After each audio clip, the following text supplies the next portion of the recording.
আল্লাহ ইরশাদ করেন ওয়াবুদুল্লাহ, বান্দার ক্ষেত্রে বলছেন হে আমার বান্দারা তোমরা আমার ইবাদত করো, আমার ইবাদত করো। নামাজ নির্দিষ্ট করেন নাই, রোজা নির্দিষ্ট করেন নাই। বান্দা ঘুম থেকে জাগ্রত হওয়ার পর থেকে আবার পুনরায় ঘুমাতে যাওয়া পর্যন্ত প্রত্যেকটি সেকেন্ডে আমার নবীর অনুসরণের মাধ্যমে করলে প্রত্যেকটা সেকেন্ড আল্লাহর ইবাদত হয়ে যাবে। আমরা যদি এটা নির্দিষ্ট করে ফেলি এটা আমাদের ভুল হবে। আমরা যদি বলি আল্লাহর ইবাদত মানে ঘুম থেকে ওঠার পর আমরা ফজরের নামাজ পড়বো, জোহরের সময় জোহর পড়বো, আসরের সময় আসর, মাগরিব, এশা এই নামাজগুলো আদায় করব, তাহলে এটা হবে না। মুমিনদের প্রত্যেকটি সেকেন্ড ইবাদত যদি আমার নবীর অনুসরণে করা হয়, ঘুম থেকে জাগ্রত হওয়ার পর চিন্তা করতে হবে আমার নবী কিভাবে ঘুম থেকে বিছানা থেকে উঠতেন, এটা আমার নবীকে অনুসরণ করতে হবে। আল্লাহ বলছেন ওয়াবুদুল্লাহ, তোমরা আল্লাহর ইবাদত করো। যেহেতু এখানে নির্দিষ্ট করেন নাই, সেহেতু আমাদের প্রত্যেকটা মুহূর্ত আল্লাহর ইবাদতের মাধ্যমে কাটাতে হবে। যখন আমরা সাধারণ অবস্থায় থাকবো তখন আমরা মুখের মধ্যে একটা জিকির চলমান রাখবো, সেটি হচ্ছে লা ইলাহা ইল্লাল্লাহ।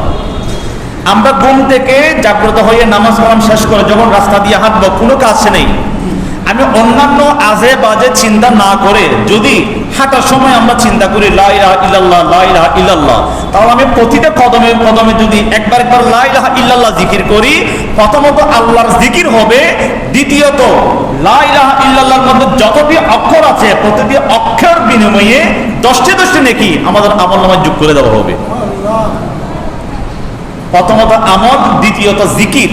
3 নম্বরের মধ্যে এই জিকিরের কারণে বান্দার একটি কলব আছে, হাজারে আসওয়াদ যেটা বর্তমানে কালো পাথর আছে, সেটা একসময় ছিল সাদা পাথর। হাজারে আবিয়াত ছিল, মানুষের গুনাহগুলো টানতে টানতে এটা হয়ে গিয়েছে কালো পাথর। মানুষকে একটা মাংসের টুকরা দিয়েছেন যেটার নাম কলব। এই কলবটা মানুষ আসার সময় সাদা অবস্থা নিয়ে আসে, পরবর্তীতে গুনাহ করতে করতে করতে করতে সে কলবটা কালো হয়ে যায়। কলব যখন কালো হয়ে যায়, সে কালো কলব দিয়ে কোনো ইবাদত করলে ইবাদতের মজাটা অনুভব করা যায় না। যখন মানুষ বেশি বেশি আল্লাহ জিকির করে, জিকিরের কারণে মানুষের কলব থেকে আস্তে আস্তে যে কালো দাগ হয়েছে, ময়লা হয়েছে, গুনাহ যেগুলো হয়েছে, জিকিরের কারণে এই গুনাহগুলো যখন পরিষ্কার হয়ে যায়, কলবটা যখন সাদা হয়ে যাবে, তখন সেই ব্যক্তি যখন নামাজ পড়বে তখন আমার আল্লাহর দিদার লাভ করতে পারবে। হাদিসে পাকের মধ্যে আসছে, আমার নবীকে জিবরাইল আমিন এসে জিজ্ঞেস করলেন ইয়া রাসূলুল্লাহ ইহসান কি? আমার নবী জবাব দিচ্ছেন আনতাবুদাল্লাহা কাআন্নাকা তারাহু ফাইন লাম তাকুন তারাহু ফাইন্নাহু ইয়ারাকা। তুমি এমন ভাবে আল্লাহর ইবাদত করবে যেন তুমি আল্লাহকে দেখতেছো। যদি তুমি আল্লাহকে না দেখো তাহলে মনে করবে আল্লাহ তোমাকে দেখতেছে। সুতরাং তুমি আল্লাহকে দেখে দেখে ইবাদত করো। তার মানে আমি যদি আল্লাহকে দেখে দেখে ইবাদত করি তাহলে নামাজের মাধ্যমে আমি আল্লাহর দিদার লাভ করতে পারবো। এই জন্য প্রত্যেকটা মুহূর্ত, হাঁটার সময়, ফিরার সময় আল্লাহর জিকিরটা জবানের মধ্যে চালু রাখবেন।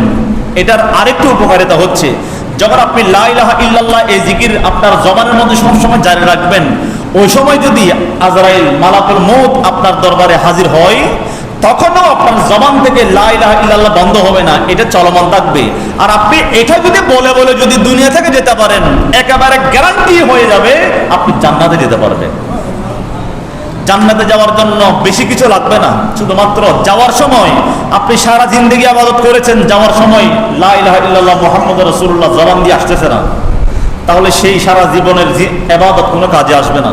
কোনো ইবাদত করেন নাই, শেষ মুহূর্তে যদি আপনার জবান দিয়ে এই কালেমা বের হয়ে যায়, তাহলে আগের যে গুনাহগুলো হয়েছে আল্লাহ চাইলে শাস্তি দিবেন, চাইলে ক্ষমা করবেন, কিন্তু শেষটা যখন ভালো হয়েছে এটার কারণে আল্লাহ পাক সে বান্দাকে জান্নাত দান করবেন। সুবহানাল্লাহ।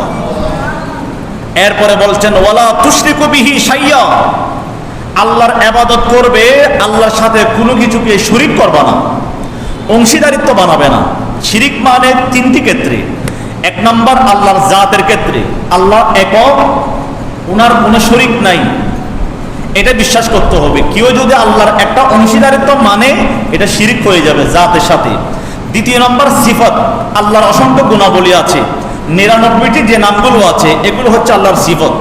এগুলোর সাথে যদি কেউ অংশীদারিত্ব করতে যায় তাহলে এটা শিরিক হয়ে যাবে। যেমন আমরা বিপদে পড়লে সাহায্য চাই মূলত আল্লাহর কাছে, যদি আমরা বান্দাকে বলি আমাকে বিপদ থেকে উদ্ধার করো, এটা আমাদের মূল উদ্দেশ্য থাকে আল্লাহ, আল্লাহর রাস্তা আমাকে সাহায্য করো।